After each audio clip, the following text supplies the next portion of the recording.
రాజశేఖర రెడ్డి గారి ఆత్మ ఎలా తీసుకుంటుంది? చెప్పండి. నిజంగా ఇది బాధ. చెప్పండి మేడం, మీరు ఎలా ఫీల్ అవుతున్నారు? అమ్మ ఎలా ఫీల్ అవుతుంది, నాన్న ఎలా ఫీల్ అవుతాడు ఈ సంఘటన చూసి? ఆయన ఆత్మ శోభిస్తూనే ఉంటది, అమ్మ కూడా బాధపడతారు. ఈరోజు రాజశేఖర రెడ్డి బిడ్డ పోరాటం చేస్తుందంటే ఎందుకోసం చేస్తుంది? ఆంధ్ర రాష్ట్రంలో బిడ్డలకు ఉద్యోగాలు రావట్లేదని పోరాటం చేస్తే కనీసం సెక్రటేరియట్ లో రిప్రజెంటేషన్ ఇవ్వడానికి కూడా ఈరోజు హక్కు లేదు, మాట్లాడడానికి స్వేచ్ఛ లేదు, జర్నలిస్ట్ రాయాలన్నా కొట్లాడాలన్నా స్వేచ్ఛ లేదు. ఈరోజు కనీసం సెక్రటేరియట్ లో రిప్రజెంటేషన్ తీసుకోవడానికి ముఖ్యమంత్రి లేడు, హోంమంత్రులు లేరు, డిప్యూటీ చీఫ్ మినిస్టర్లు లేరు, మంత్రులు లేరు, కనీసం సీఎస్ కూడా లేరంటారు. ఇక వీళ్ళకి ఏం చేతనైంది? పరిపాలన చేతనైందా?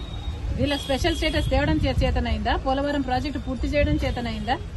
విశాఖ స్టీల్ ప్రైవేటైజ్ అయిపోతుంటే దాన్ని ఆపడం చేతనైతుందా? క్యాపిటల్ సిటీ కట్టడం చేతనైతుందా? కనీసం మెట్రో అన్న తేయడం చేతనైందా?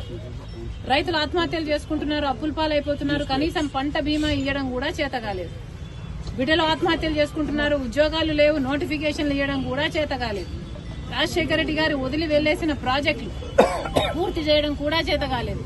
మరి ఇదేనా రాజశేఖర రెడ్డి గారి వారసత్వం అంటే?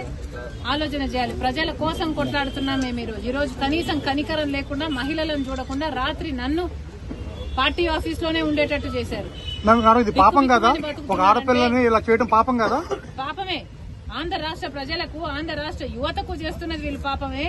ముఖ్యంగా ప్రతిపక్షాలు, జర్నలిస్టులు ఇంతగా కొట్లాడుతున్నా కూడా కొట్లాడ కనీసం వీళ్ళ చిత్తశుద్ధిని కూడా ఈ రోజు గౌరవించకుండా ఈ రోజు ఇట్లా గాయపరిచి. మేడం, మీ ఆర్కే గారు మళ్ళీ జాయిన్ అయ్యారు మంగళగిరిలో.